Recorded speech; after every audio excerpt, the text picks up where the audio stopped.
ఆమె ఆండాళ్. శ్రీ విల్లుపుత్తూర్ అనే గ్రామములో పేరియాళ్వార్ అనే మహాభక్తుడు నివసించేవాడు. ఆయన అసలు పేరు విష్ణు చిత్తు. భగవంతుడైన ఆ నారాయణుని అత్యంత భక్తితో పూజించేవారు. రోజు తాజా పువ్వులను తెచ్చి ఆ వటపత్ర సాయికి అర్పించేవారు.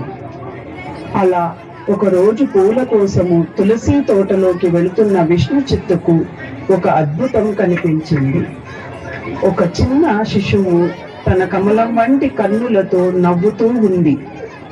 అత్యంత సుందరంగా దివ్యమైన తేజస్సుతో ప్రకాశిస్తూ ఉంది. విష్ణు చిత్తుడు ఆనందముతో ఎత్తుకొని ఈ శిశువు భగవంతుడే నాకు కూతురిగా పంపించాడు అని ఇంటికి తీసుకొని వెళ్ళాడు. విష్ణు చిత్తుడు ఆ బాలికకు కోదై అని పేరు పెట్టాడు. తమిళములో కోదై అంటే భూమికి చెందినది అని అర్థం. సంస్కృతములో గోదా అని పిలుస్తారు. విష్ణు చిత్తుడు చిన్నతనము నుండి ఆ బాలికకు రామాయణం, భాగవతం కథలు చెబుతూ పెంచాడు. గోదాదేవి కూడా ఆ కథలను వింటూ పెరిగింది. తన తండ్రి ఆలయానికి తీసుకుని వెళ్లే పూలమాలలను ధరిస్తూ వాటితో ఆడుకుంటూ పెరిగింది. ఒకరోజు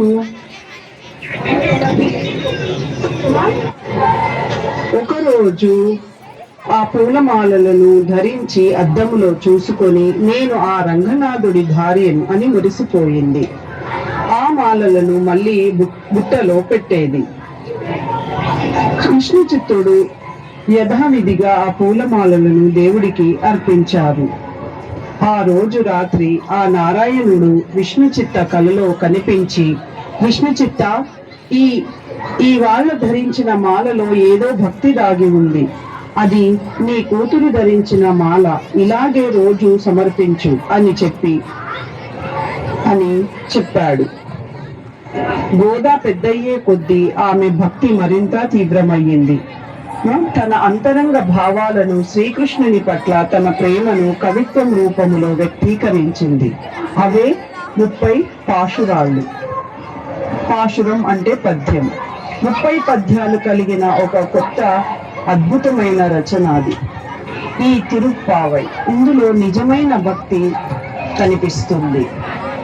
ఇప్పుడు గోదాదేవి ఆ కృష్ణుణ్ణి ఎలా పూజించిందో చూద్దాం.